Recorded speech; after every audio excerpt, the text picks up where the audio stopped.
Good morning student. আজি আমি আমাৰ বছৰিকা পৰীক্ষাৰ ৰিজাল্টসমূহ দিবলৈ ওলাইছোঁ। আগৰ কেইবছৰৰ দৰে এই বছৰো আমাৰ শ্ৰেণীৰ ভিতৰত প্ৰথম স্থান দখল কৰিছে থুলুকে। থুলুক অভিনন্দন জ্ঞাপন কৰিলোঁ। আগৰবাৰতকৈ তোমাৰ নম্বৰ কমিছে কিন্তু দেই, আৰু যত্ন কৰিব লাগিব, আৰু আগুৱাই যোৱা। মোৰ ফালৰ পৰা শুভেচ্ছা থাকিল। ঐ থুলুক, মই তোক কৈছিলোঁ নাই তই এবাৰো প্ৰথম হবি বুলি। তই এনেহে চিন্তা কৰি আছিলি। কি হ'ল আকৌ? কিয় মাৰি আছ তই এতিয়া? হয় অ', আগৰবাৰ নিচিনা নহ'লে। আগৰবাৰ 95% পাইছিলোঁ, এইবাৰ আকৌ 91%হে পাইছোঁ। হ'ব বাৰু দে মোৰ কথা। তোৰ কচোন, তোৰ ৰিজাল্ট কেনেকুৱা হ'ল? মোৰ মজা, মই গোটেইকেইটা ছাবজেক্টতে পাছ কৰিছোঁ নহয়, 30% পাইছোঁ। কি? তই 30% পাই হাঁহি আছ যে? এইবোৰ পাৰ্চেণ্টেজ বাদ দে, মই গোটেইকেইটা ছাবজেক্টতে পাছ কৰিছোঁ নহয়, সেইটোৱে মেইন কথা। এতিয়া আমি ঘৰলৈ যাওঁ ব'ল, আমাৰ মাহঁত চাগে ৰিজাল্ট শুনিবলৈ ৰখিয়ে আছে। ব'ল ব'ল। অ' মা ক'ত আছা? মই আহিলোঁ। কি হ'ল ইমান চিঞৰি আছ যে তই? অ' মা, থুলুক এবাৰো ফাৰ্ষ্ট হ'ল নহয়, 91% পাইছে। হয় নি? ভাল কথা আকৌ। তোৰ কেনেকুৱা হ'ল পিছে? মোৰ মজা হৈছে, মই গোটেইকেইটাতে পাছ কৰিছোঁ নহয়। হয় নি? কিমান পাৰ্চেণ্টেজ পালি? পুৰা 30% পাইছোঁ। অলগত 30% পাই তাৰ ফূৰ্তিটো চাচোন। লগতে থকা থুলুকে 91% পাইছে, এটা টিউচন নলয়। তই গোটেইকেইটা টিউচন দিওঁ, তাৰপিছত 30% পাইছ হা? লাজ লগা নাই তোৰ?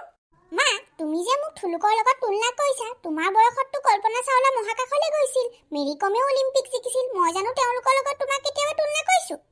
কি? তই এতিয়া মাৰৰ মুখে মুখে কথা ক'ব পৰা হলি। সৰুৰ পৰা ডাঙৰ দীঘল কৰিলো, আৰু এতিয়া তই মাৰক ঠাট্টা কৰিছ হা? মা, মোক সেইটো কোৱা নাছিলোঁ মানে। ঐ গোবিন্দ, দেউতা তুমি? কি তই মই অফিচলৈ গ'লো বুলি ভাবিছিলি নেকি? গৰু, মই তোৰ কথা শুনিহে আছোঁ। পঢ়া শুনাত হ'লে যি ন, আৰু মাৰৰ মুখে মুখে কথা ক'ব শিকিছ। ডাঙৰক সন্মান কৰিব নাজানো। আজি এই ছাতিটোৰে মই পিঠি ভাঙি আছোঁ ৰ, তোক গৰু পিটন দিম আজি মই তোক। কি হলো গোবিন্দ, ইমান ফুপাই জোপাই আহিছ যে? দেউতাই দুচাটমান দিলে, যেনে তেনে পিঠিটো ভগা পা বচাই আহিছো। কিয়? মোৰ ৰিজাল্টৰ কথা শুনি আকৌ, আৰু মাক মই ধেমালিকে কিবা এটা কৈছিলো, দেউতাই পিছফালৰ পৰা শুনি আছিলে, আৰু একেবাৰে ছাতিটো লৈ মাৰিবলৈ খেদি আহিছে নহয় মোক, আৰু পলাই যেনে তেনে আহি মই এইখিনিত পাইছোহি। তয়ো মানে আৰু দেই গোবিন্দ। এতিয়া সেইবোৰ কথা বাদ দে, আমি কেনিবা ফুৰিবলৈ যাওঁ ব'ল। ক'ত যাওঁ এতিয়া? কালি মা মোবাইলটো চাওঁতে গান এটা দেখিলো নহয়, বগেনভেলিয়া বুলি, পুৰা ফেমাছ হৈছে।